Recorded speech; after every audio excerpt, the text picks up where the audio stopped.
And so the first thing that you guys really need to understand is what are the actual mechanisms that we grow muscle? Because so many people will tell you what exercises to do and what to eat, but nobody really talks about the mechanisms and the importance of understanding those mechanisms that will enable you to start finally seeing the glute growth that you've been looking for. You see, you can grow muscle in 3 ways. You can apply mechanical tension, which is straight up 10 to 15 reps, loading more weight, training close to failure. We then have muscle damage, and that's your eccentric, that's your loading under stretch that causes a damage to the muscle. And then we have your metabolic stress, which is that lovely burn sensation that you're gonna get from the pump reps, the higher rep work. And the problem here is that they don't all carry equal weight. Some of them have a much bigger impact on your growth than others.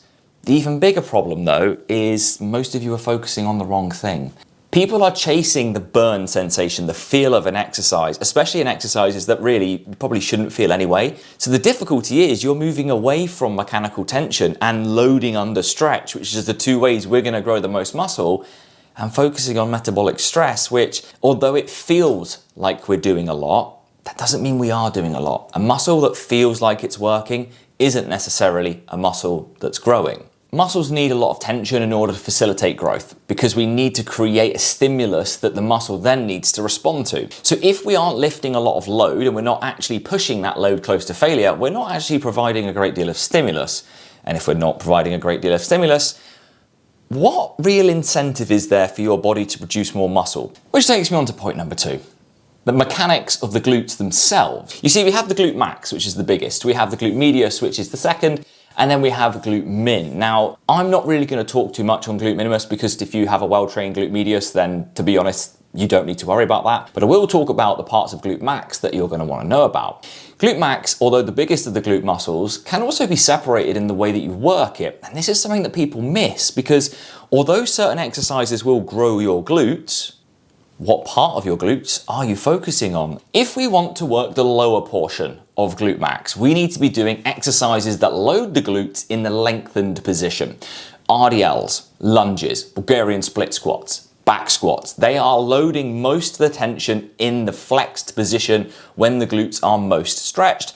And it is going to mean that the lower parts of the glute have to work the hardest. If we look at the middle portion of the glutes, they are going to be your extensor-based exercises, your hip thrusts, your dead stop hip thrusts, your cast hip thrusts. And then you have the upper parts of the glute, commonly known as the shelf. It comprises of the upper parts of glute max, coming from shortening exercises, things like banded hyperextensions. Banded hypers are different to just standard weighted hypers. Then you have your hip thrusts. If you have a lot of shortened bias, so your cast hip thrust, then that is going to bias the upper parts of the glute.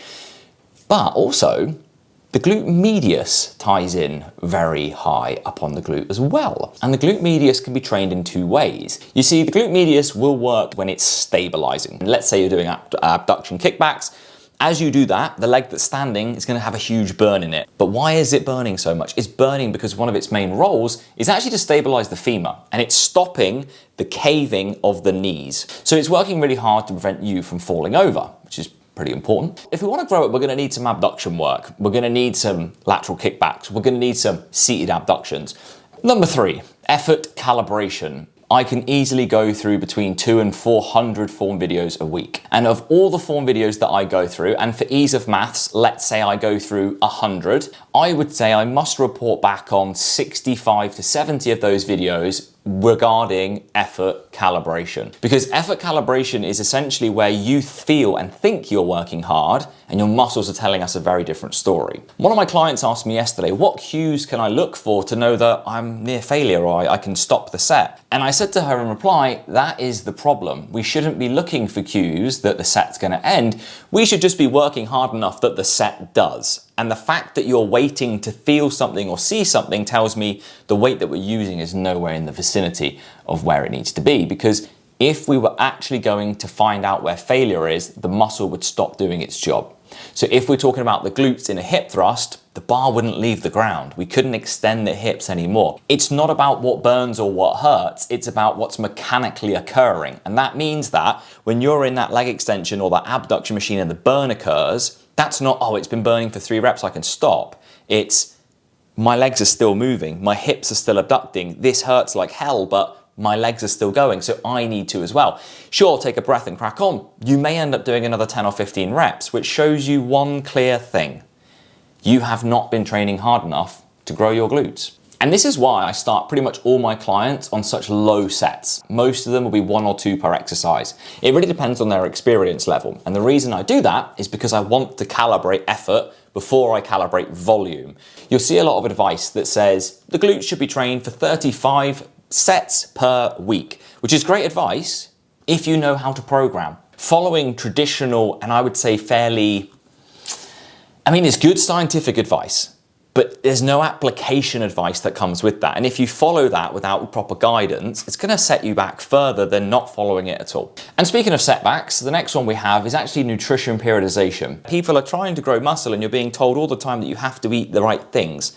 The perfectionism in nutrition never ends. Why I get so frustrated is that it comes across as if you do this, you will grow your glutes. I'm sorry, but eating enough protein won't grow your glutes. Because if your training doesn't meet the standards required for that growth to occur, having enough protein or not is completely irrelevant. My 5th and final driver for glute growth, arguably the one that's least spoken about, and the reason I left this till last. The psychological side of training is a huge one here, and it's the thing that probably gets most women stuck, actually, because you do the training right, you've got your nutrition right now, but something's still blocking you from achieving what you want to achieve. And it's pretty fucking frustrating. I think it's really important to note that training isn't exciting all the time, but it's the effort that goes into it that makes it more exciting. It's the progress, it's the PRs that make it exciting. I've always said that training enjoyment is intrinsically linked to our ability to push hard. For those of you who find the gym boring, I guarantee if you were to send me your sets for the latest workout that you've done, I'd be able to show you exactly why. You've not recorded your sets, you've not made any progress in recent months in terms of the gym, and you're just going through the motions. Show me somebody who's really pushing, somebody who's trying hard, somebody who is actively recording weights and reps each week and trying to beat them the week after. They'll probably enjoy it a lot more than you do.